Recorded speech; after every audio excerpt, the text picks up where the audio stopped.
We're learning more about the mental health struggles of the man who gunned down 4 people in the Midtown Manhattan office shooting spree. 4 people are dead, including an NYPD officer on the scene. Before Midtown erupted in gunfire, police had already met him. This is the body cam they don't want you to forget. We're following breaking news here in New York City tonight, where officials say a suspected shooter inside a Manhattan office building has been, quote, neutralized. A law enforcement official tells CNN tonight that 4 people are dead, including an NYPD officer on the scene. 2 weeks before the massacre, an officer approached a man pacing in a dimly lit parking lot, nervous, agitated. It's a civil issue, Dude, Shane. that's $5,000. How do I make rent? He'd been reported twice that week, but no arrests. And his answers?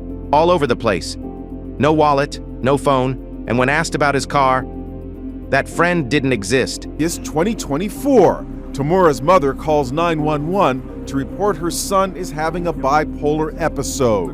He said he's going to kill himself. The car, around the corner, with ammunition inside. Neighbors said he'd been knocking on doors at night, asking strange questions. The pattern was there, but without charges, police let him go.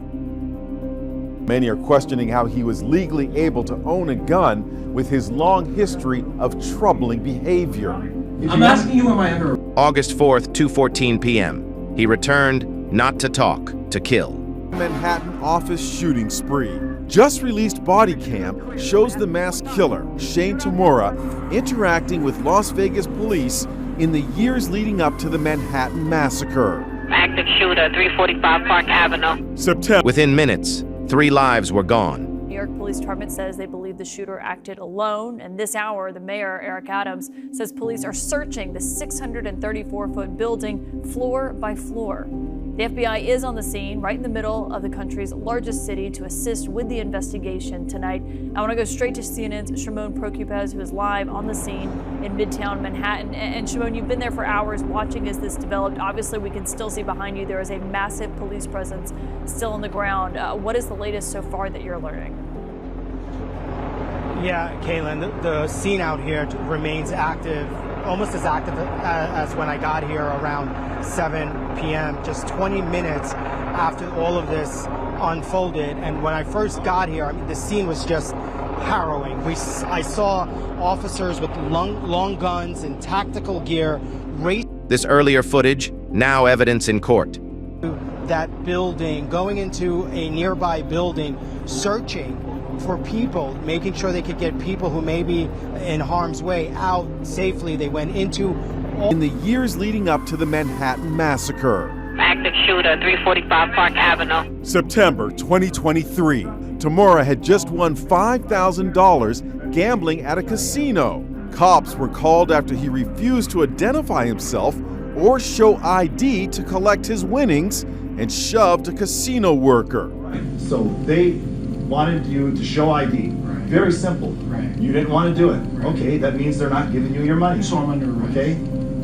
So I'm under You're arrest. having a real hard time. You're being detained right now. I'm asking you, am I under arrest? He's kicked out, but comes back and tries to re-enter the casino. You guys can't go in there and cash me out? How do I make rent? It's a civil issue, Dude, Shane. that's $5,000. How do I make rent? Not my problem. August 2024. Tamora's mother calls 911 to report her son is having a bipolar episode. Detectives combed through his past, piecing together warnings everyone missed. He said he's going to kill himself. He just said he just can't take it anymore. He voluntarily agrees to have a mental health evaluation. Last week, Tamora drove cross-country to the Park Avenue skyscraper where he gunned down 4 victims. Now, many are questioning how he was legally able to own a gun with his long history of troubling behavior. This wasn't random. It was rehearsed, in his mind, long before Midtown ever saw him pull a trigger. Office shooting spree. Just released body cam shows the mass killer, Shane Tamora, interacting with Las Vegas police in the years leading up to the Manhattan massacre. Active shooter, 345 Park Avenue. Violence doesn't appear out of nowhere. Sometimes it's standing right in front of you, smiling.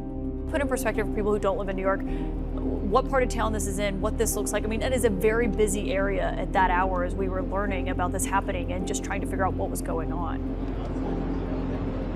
So this is Park Avenue, Midtown. I would call it Midtown, the east side of Midtown. Actually, people will know this. We're just blocks across the street from the Waldorf Astoria. This is the famous Waldorf Astoria hotel that is just reopened. We're not far from the St. Patrick's Cathedral. There are a lot of financial institutions on this street.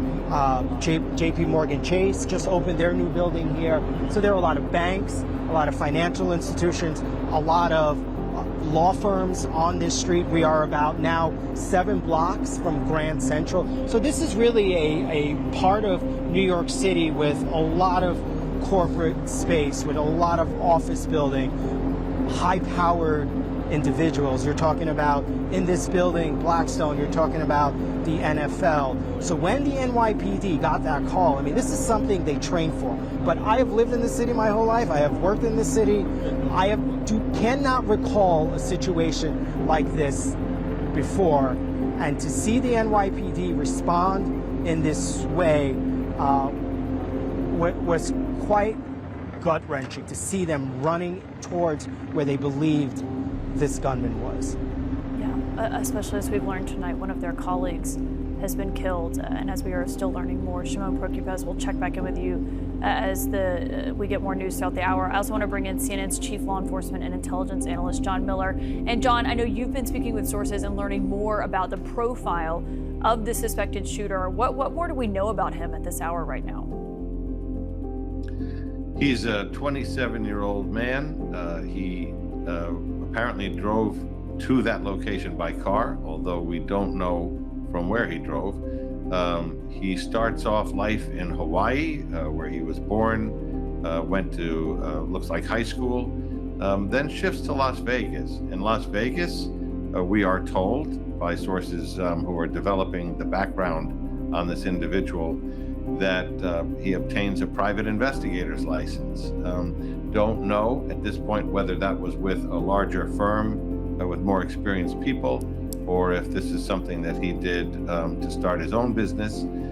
It does require some experience to get the license. Then we also are told that he has a concealed carry permit to carry. Turn on notifications. We'll break it all down as it unfolds. Stay alert. Would you have seen the danger?